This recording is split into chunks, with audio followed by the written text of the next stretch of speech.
Long before the maps were drawn, before flags claimed Earth as kingdoms, there lived a people in the north of Africa, proud, wise, and unbroken.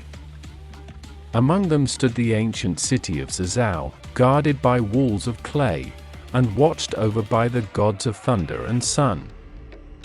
And in that city, a child was born.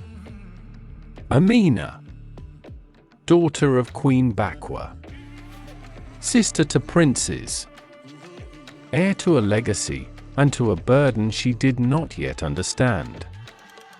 Where others saw a girl, the elders saw a question.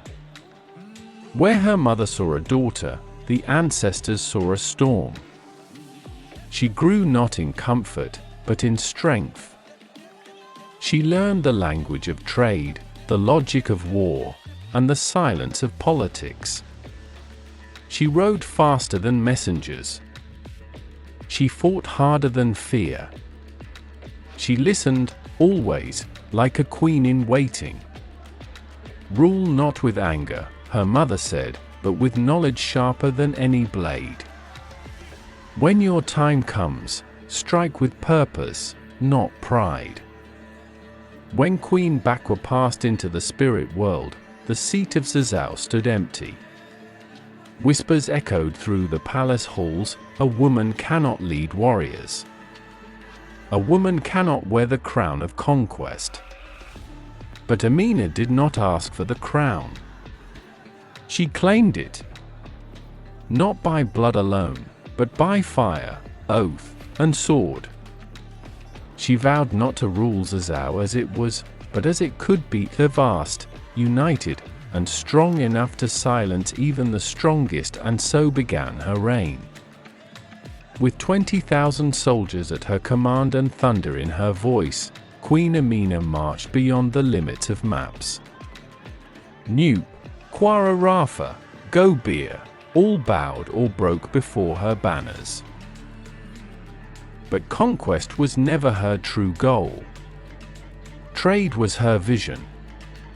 Prosperity her strategy. She fought to open roads, not just for armies, but for knowledge, culture, and gold.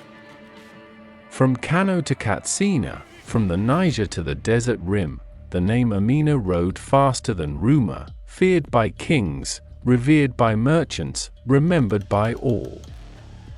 The Amina walls and cultural legacy, but even warriors must build more than they break. Where Amina passed, she left not ruins, but order. Fortified walls rose around cities, high, thick, and wide enough to carry watchmen and whispers. They called them Ganu or Amina, the walls of Amina. Not just defenses, but monuments. Proof that the land was guarded. That its queen had foresight, not just fury. Even now, in quiet towns and forgotten stone, her footsteps still echo.